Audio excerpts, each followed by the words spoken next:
À quoi servent exactement ces premiers bombardements? Là, quand à 2 heures du matin, ils commencent par bombarder, si je comprends bien, notamment des aéroports et des centres de renseignement.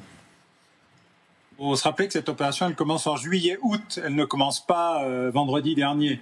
Depuis juillet-août, des équipes d'infiltrés américains, un peu comme le Mossad l'avait fait en Iran, ont réussi à identifier tous les mouvements, tous les points de chute, toutes les logiques de la vie du président Maduro et la capacité qu'il avait à choisir un lieu plutôt qu'un autre. Ils ont infiltré aussi et retourné des proches, ou en tout cas des gens suffisamment informés dans l'équipe et l'entourage du président Maduro pour savoir comment se préparer. Ensuite, ils ont établi dans une base du Kentucky des opérations spéciales une maquette de l'endroit sécurisé d'où le président Maduro, le plus probablement, allait se réfugier ou vivre dans la période des fêtes, qui est une importante base militaire de Caracas. Enfin, ils ont identifié l'ensemble des dispositifs radars, anti-radar et de défense aérienne du Venezuela, non seulement à Caracas, mais tout le long du couloir qui allait être utilisé, non seulement par les très nombreux avions que vous avez indiqués, mais aussi des dizaines de drones invisibles, ou en tout cas peu repérables, qui ont aussi accompagné ça en termes de reconnaissance, captation d'images, identification des localisations et repérage de GPS. Les bombardements ont été simplement l'aboutissement de toute cette opération. Il y a le couloir, vous parlez du couloir qui a été ouvert, on va voir aussi, alors vous dites les drones, mais il y a les hélicoptères qui sont engouffrés dans ce couloir, puisqu'on voit les hélicoptères qui volent, si j'ai bien compris, dans le noir complet. On voit, c'est même difficile de les distinguer. Moi, je suis un peu myope, je vois mal, mais le rond rouge permet de les voir. Ils volent dans le noir complet, tout feu éteint. Hein.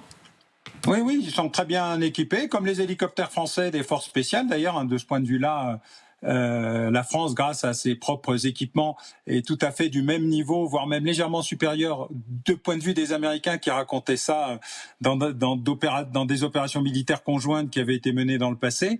Là, il y a vraiment un travail d'équipement technologique, mais la destruction de l'ensemble des batteries antiaériennes, des dispositifs de repérage, des dispositifs radars a concerné plusieurs dizaines de localisations au Venezuela et pas seulement à Caracas. Est-ce qu'il y a forcément des traîtres? On l'apprend à l'instant, et c'est vous dire combien les choses vont vite. L'administration Trump envisage maintenant de rouvrir l'ambassade américaine à Caracas. Les préparatifs préliminaires sont en cours. Ça veut dire que même si ce régime théoriquement est toujours en régime communiste, bolivarien, etc., ils ont visiblement assez d'appui maintenant pour pouvoir avoir quelques assurances. Et peut-être qu'un peu d'argent de la CIA a circulé, Alain Bauer. Oh, beaucoup d'argent, mais dès le 23 décembre, le président Maduro lui-même avait fait une proposition visant à confier une partie du pétrole vénézuélien aux États-Unis en échange d'une garantie pour sa propre sécurité. Les États-Unis ont répondu d'accord, mais vous devez vous exfiltrer dans un pays ami et vous devez quitter le Venezuela et rendre le pouvoir. Et c'est parce qu'il a refusé cela que le président Trump, le 25 décembre, a donné l'ordre d'intervenir. Les conditions météo étaient pas très bonnes et ça a retardé jusqu'à vendredi dernier cette opération. Mais il y a de nombreux opérateurs dans l'entourage et même M. Rubio, le ministre des Affaires étrangères, Secretary of State, et aussi conseiller à la sécurité nationale, il cumule les deux fonctions, avait laissé entendre qu'il y avait un lien de communication avec la vice-présidente qui pendant 90 jours va faire l'intérim du président Maduro avant que les instances vénézuéliennes décident ou pas de constater qu'il est en incapacité de gouverner. Avançons dans le récit avec vous aussi, Michel Yakovlev. L'image où on voit, c'est une nouvelle image, hein, les hélicoptères américains qui tirent, puisqu'alors il y a l'opération, ils s'engouffrent dans le couloir, on a compris, et ils ouvrent le feu pour neutraliser qui a priori? Je ne sais pas. Je pense qu'ils ont défouraillé au passage.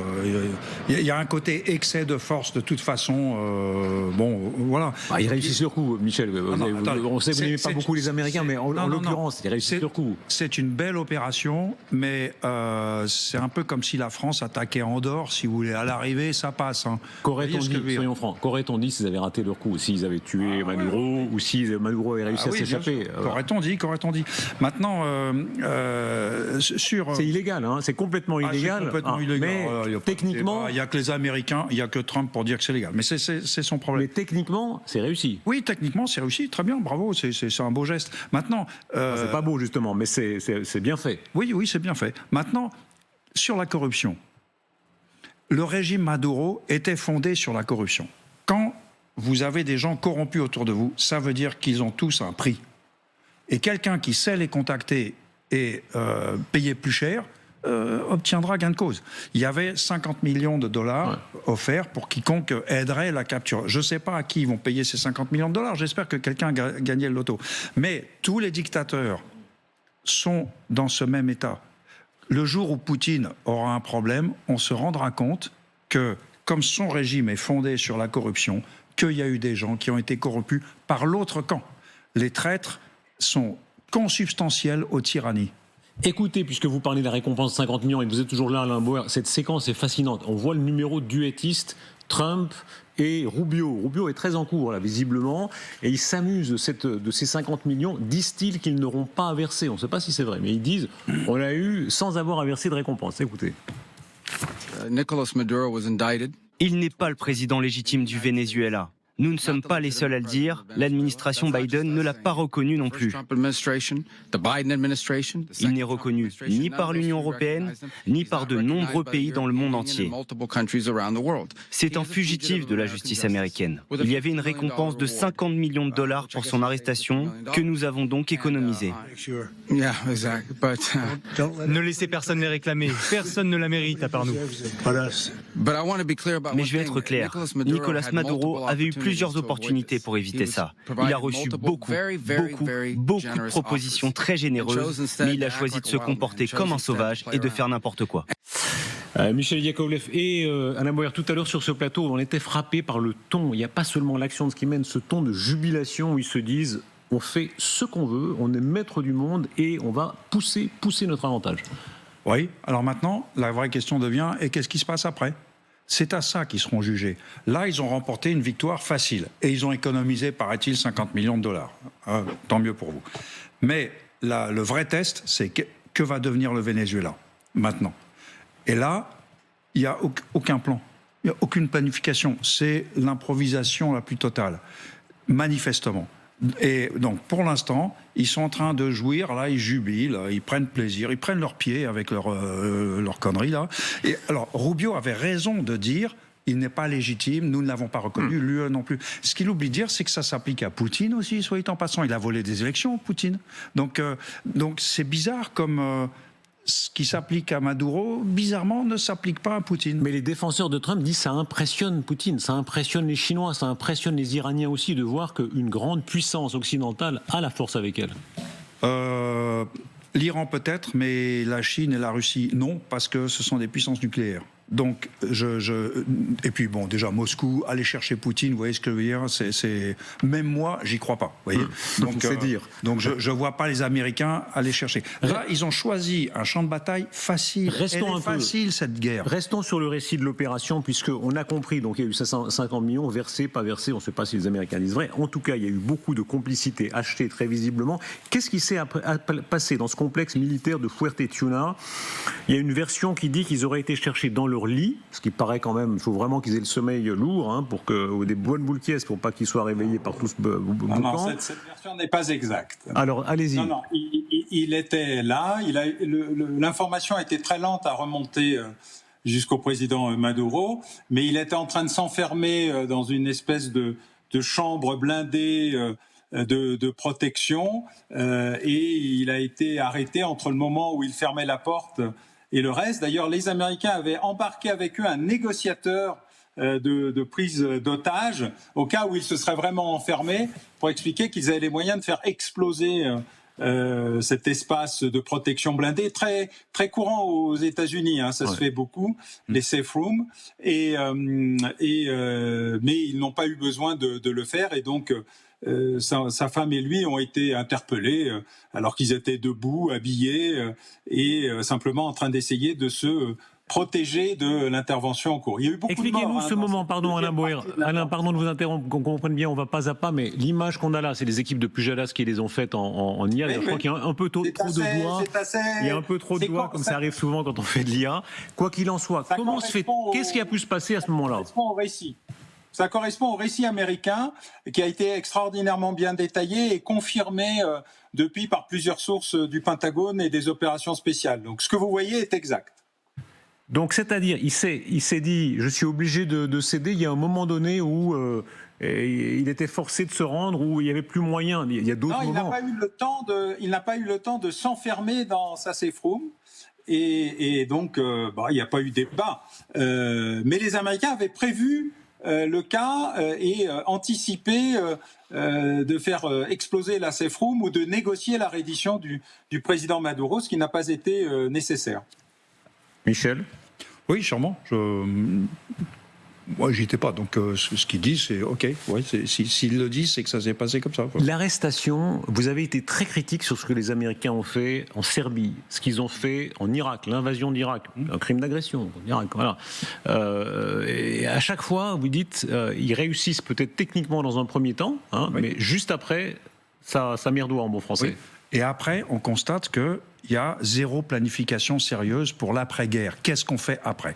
Les Américains ont pris la responsabilité du Venezuela, au sens légal du terme. Ouais. Vous piquez à un pays son chef d'État par une opération militaire d'ampleur, c'est pas une erreur de navigation, et ça veut dire que maintenant, vous l'avez en compte, le Venezuela est le problème de Trump. Alors Trump dira dans son avion, non, tout va pas, c'est pas mon problème. Non.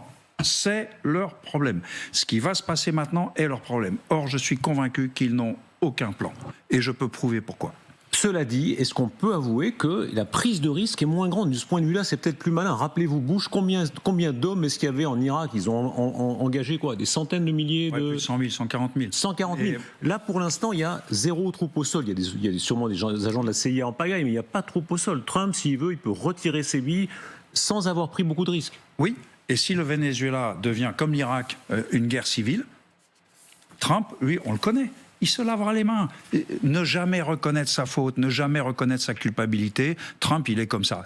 Depuis qu'il est enfant, il est comme ça. Ils n'ont fait aucun plan, j'en suis certain. Et donc la transition dont Trump parlait, ça va être quoi ? Parce que pour l'instant, il a capturé Maduro parce que, soi-disant, c'était un narcotrafiquant. Mais tout le régime était narcotrafiquant alors. Et pourtant, Trump a installé le numéro 2 du narcotrafiquant à la place du numéro 1. Quelle est la logique derrière ça ? Quelle est l'opération suivante ? Vous allez voir de quelle façon. Et vous êtes toujours avec nous, Alain Boer, et on continue cette émission spéciale avec beaucoup d'autres voix qui s'expriment. Encore une fois, tous les avis s'expriment. Certains, beaucoup d'autres comme vous, très critiques sur ce que font les États-Unis, mais d'autres au contraire qui soutiennent l'opération de Trump. Alors il y a maintenant les menaces très claires contre la Colombie, contre Cuba, contre l'Iran et contre l'Europe, puisque le Groenland danois est directement concerné. Passons d'abord par la Colombie. Trump vise très directement son président dans cet langage un petit peu soldatesque, un peu cow-boy. Il dit « gaffe à ses fesses ». Écoutez. Il y a des usines de fabrication de cocaïne dans ce pays. Mais il fabrique de la cocaïne pour l'envoyer aux États-Unis. Donc il faut qu'il fasse attention à ses fesses. Voilà, Colombie, Cuba, Rubio qui est très actif dans cette affaire a désigné très exactement Cuba. Est-ce que selon vous, Alain Boer, ils ont les plans, les possibilités, y compris militaires, de faire tomber comme ça, comme des dominos, des régimes en Amérique du Sud ? Alors, d'abord, je voulais saluer le général Yakovlev parce que jusqu'à présent, j'ai pas eu le temps de le faire. Et ensuite, lui marquer un léger désaccord avec lui sur l'organisation. Quand on organise depuis juillet et que l'enjeu est pétrolier avec Chevron dedans, il y a un plan. Il n'y a pas un plan politique, je suis d'accord avec lui, mais il y a un plan économique, industriel et pétrolier qui est extrêmement pensé, réfléchi et structuré, y compris parce que des semaines avant que cette opération soit menée, Chevron avait déjà relancé sa logique d'exportation pétrolière avec comme interlocuteur principal la vice-présidente.